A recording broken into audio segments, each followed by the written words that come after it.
დავით კეზერაშვილი კმაყოფილია. ფინანსური პოლიციის შეფმა ორკვირიანი ნერვიულობის შემდეგ თანამდებობა შეინარჩუნა. საპრილო აპრილურ ნარკოლოგიურმა შემოწმებამ კეზერაშვილისა და მისი 250 პოლიციელის სისხლში ნარკოტიკების კვალს ვერ მიაგნო. სუბთამაკი. ნარკოსკანდალი ფინანსურ პოლიციაში, რომელსაც ოპოზიცია გარკვეულ იმედებს ამყარებდა, უმაღლესი ხელისუფლების სერიოზული ყურადღების ღირსი ვერც ახლა გახდა. პრეზიდენტ სააკაშვილის უახლოესი გარემოცვის წევრი კვლავ ხელშეუხებელია. იმის მიუხედავად, რომ სასამართლო წესით მოპოვებული კომპრომატები მასსა და მისი უწყების თანამშრომლებზე საკმარისზე მეტია.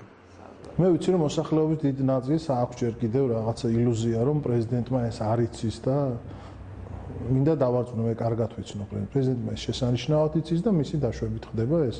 მისთვის თავარია პირადი ერთგულება და რაც უფრო გასურილია ადამიანი, ერთგულების მეტი გარანტია არსებობს. ანუ ახალი ხელისუფლება ნელ-ნელა ძველს დაესწრებს, რა? კი. ეს კიდევ ერთხელ ადასტურებს იმ ჭეშმარიტებას, რომ ხელისუფლება რყნის, ხოლო აბსოლუტური ხელისუფლება რყნის აბსოლუტურად. კონსერვატორების ლიდერის გახმაურებული ოპერატიული მასალებიდან ნათლად ჩანს, რომ აბსოლუტური ძალაუფლება მართლაც აბსოლუტურად ყრნის. 200-ზე მეტი სატელეფონო ჩანაწერის შესაძლებლად, შინაგან საქმეთა სამინისტროს სპეციალური ოპერატიული დეპარტამენტის თანამშრომელ თორნიკე შვანგირაძეს სულ 2 კვირა დასჭირდა. აქ ყველაფერია: ბარიგები, მათი სატელეფონო ნომრები, ლომკა სამსახურში, ვაჭრობა, თათრები, ფასები, სუბოტექსი და ჰეროინიც კი. რა იყო რა ხდება? ხალხი მინდოდა რა გერაინის რა. რა ამირალმა იცის რა. რავი თუ მოვიდა, გადმოვარეკინებ ეგრეს მალე უნდა მოვიდეს. სამსახურში. მე ამან ჩამომიტეხა რა. კარგად ჩამომიტეხა შენ ზომბას ვიცი. და გუგამ შეიძლება დაგირეკო. კარგად იყოს ყლეზე გაუშვი უკვე გოჩი. რა უყვამ ორვემ გავიკეთეთ ხო? ხო, რავი, მოდი რა გადავსვით. არ ვიყიდო ისინი? კი. ორთალში იყიდი. პატარა კაი საკაიფო ნატეხი ჩამომიტეხა. ხოში ანგოლშვილი. ოფიციალური ვერსიით ოპერატიული დეპარტამენტი უსმენდა მხოლოდ დავით კეზერაშვილის უახლოესი გარემოცვას, მის ბავშვობის მეგობრებს, მატერიალურ-ტექნიკური სამართლის უფროს ზურაბ წეროძეს, მის ძმას ბუბა წეროძეს, ამავე დეპარტამენტის თანამშრომელ ამირან დოლიძეს და ოპერატიული სამართლის უფროსის მოადგილე მიხეილ კობახიძეს, ასევე კეზერაშვილის პირად მძღოლს. პირველი რეაქციიდან კარგად ჩანს, რომ კეზერაშვილისთვის ეს დიდი სიურპრიზია. ბატონო, გამაინტერესებს, ვინ ნიშა და ზურა არისო, კიდე დაშიფრული სახელებათო და ვინ არიან ხომ ვერ გვეტყვი? ჩემ სამსახურში პირველი ნიშა და ზურა. ფინანსური პოლიციის უფროსი სიტუაციაში მხოლოდ რამდენიმე საათის შემდეგ გაერკვა და მეგობრებსაც შეელია. სამსახურებიდან არიან დათხოვნილები ზურაბ წეროძე, მატერიალურ-ტექნიკური სამართლის უფროსი, ამირან დოლიძე, მისი თანამშრომელი, ასევე მიშა კობახიძე, ქალაქ თბილისის ოპერატიული სამართლის უფროსის მოადგილე. ჯერჯერობით უცნობია რა ბედიელის პოლიციელ თორნიკე შვანგირაძეს, რომელსაც ჯერ უბრძანეს ფინანსურ პოლიციაზე კომპრომატების შეგროვება, ხოლო ოპერაციის შემდეგ სპეციალური ოპერატიული დეპარტამენტის უფროსმა მოგროვებული ფაილების განადგურება და სამსახურიდან წასვლა მოსთხოვა. შვანგირაძემ სწორედ ამის შემდეგ გადასცა ოპერატიული მასალა კობა დავითაშვილს, რომელიც არ გამორიცხავს, რომ პოლიციის მაღალ ჩინოსნებს კეზერაშვილის წინააღმდეგ საკუთარი ინტერესებიც ჰქონოდათ.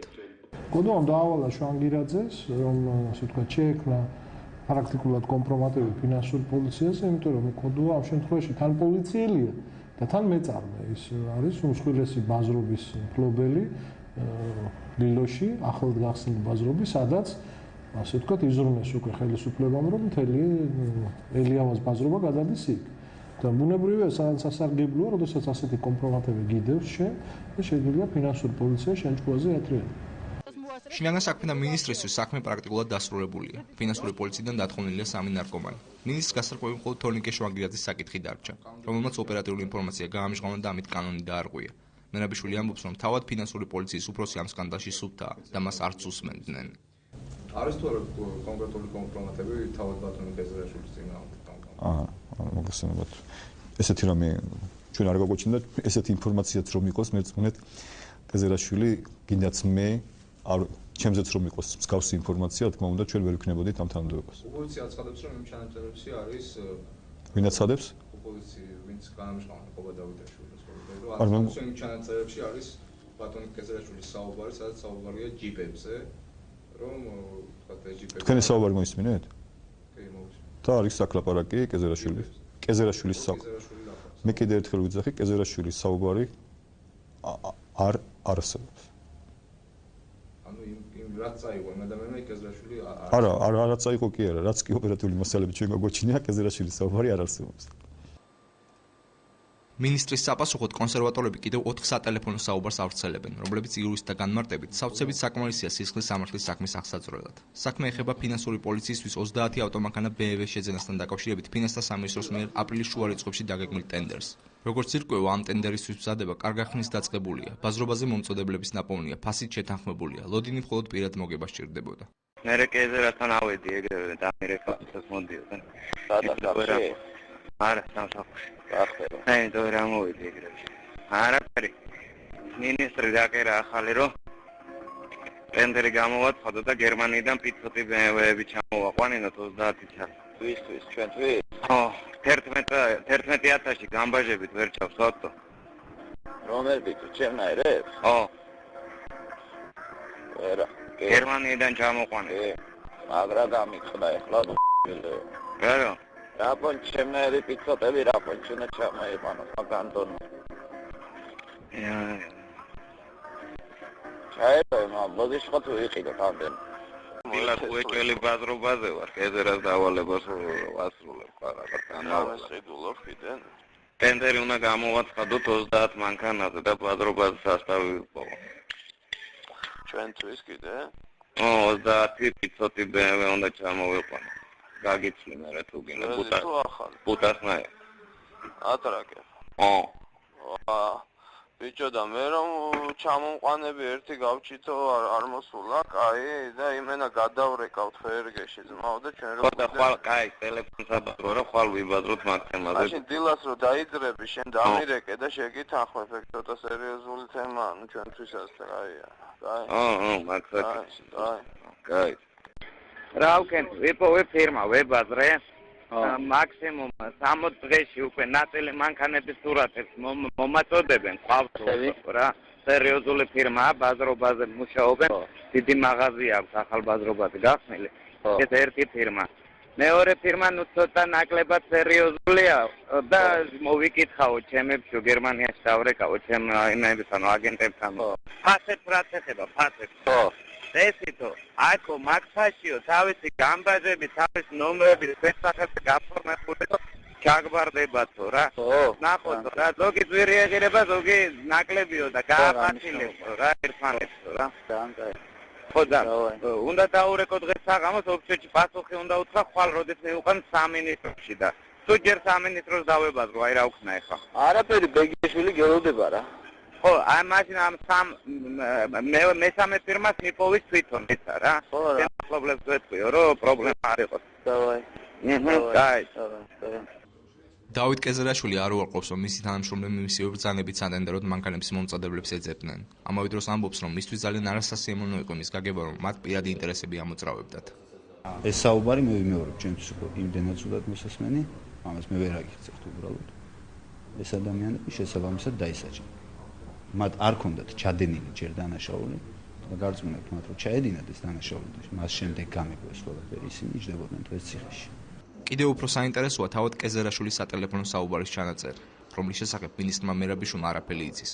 აქ BMW-ების ნაცვლად საუბარი უკვე ჯიპებზეა. ჯიპს მოაკითხე სამინისტროდან და შეპირდი ერთა? კი, ერთი ცალი ჯიპი სპეცნაზმა გაატაროს ჩეჩელაშვილისთვის რა. ხო, წყალე გადის იმით რა ქვია. ოპერებით რა ქვია, ჩვენი ოპერები რო დადიან რენოებით მაგით და ახლა.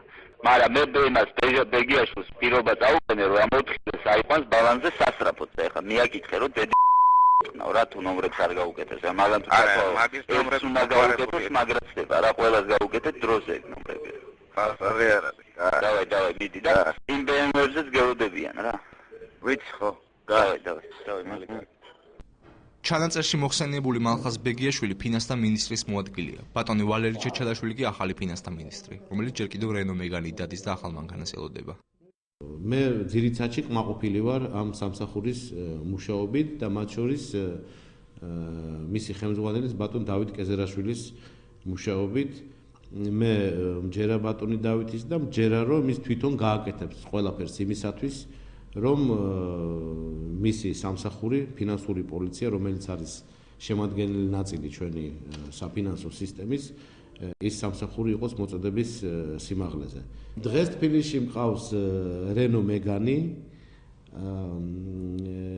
მაგრამ ჩვენ ასე ვთქვათ, ალბათ შევისყიდით მანქანას მინისტრისთვის. ადგილი გვაქვს ავტომანქანების უკანონო გაფორმების ისტორიის გაგრძელებასთან, რომელიც დაიწყო ჯერ კიდევ გიგი უბულავასგან, თუ გახსოვს, როდესაც საჯარიმოზე გადაყვანილი ავტომობილები, ანუ დროებით ჩამორთმეული ავტომობილებით დადიოდნენ მაღალჩინოსნები უშიშროების სამინისტროსი. როგორც ჩანს, ეს პრაქტიკა გრძელდება. ამ პრაქტიკამ განგრძობა პოვა აჭარის მოვლენების შემდეგ, რევოლუციის შემდეგ, როდესაც მრავალი განუბაჟებელი, უკანონოდ შემოყვანილი ჯიპი, თუ ისე მსუბუქი მანქანა იქნა ამოღებული და არცად არ დაფიქსირებულა ეს ამოღება. ეს ზუსტად 1 წლის წინანდელი კადრებია. მაშინ დავით კეზერაშვილი ფინანსური პოლიციის უფროსის რანგში პირველად გამოჩნდა სახელმწიფო კანცელარიაში და მრისხანე მესიჯები დააგზავნა. როგორც ყველასათვის ცნობილია, არ არსებობს კონტრაბანდის შემოტანა, გადასახადების დამალვა ამ უწყებების თანამშრომლობის გარეშე. მე მინდა მივმართო მათ, გონს მოელვონ და არ დაიჭირონ საქმე ჩვენს უწყებასთან, ასე ვთქვათ. ის რომ სახელმწიფო ბიუჯეტი გადაჭარბებით სრულდება კეზრაშვილის ხმაურიანი ოპერაციების დამსახურებაც არის და მას არავინ უარყოფს. სწორედ ამიტომ პრეზიდენტი სააკაშვილი ფავორიტს ბევრ ამის პატიობს და ალბათ ამ სკანდალში გახვევასაც მიუტევებს. თუმცა საზოგადოებას ეს ყველაფერი უკვე ნანახი აქვს. გასული წლის ნოემბრამდე ჩვენ ხომ ასე ვცხოვრობდით.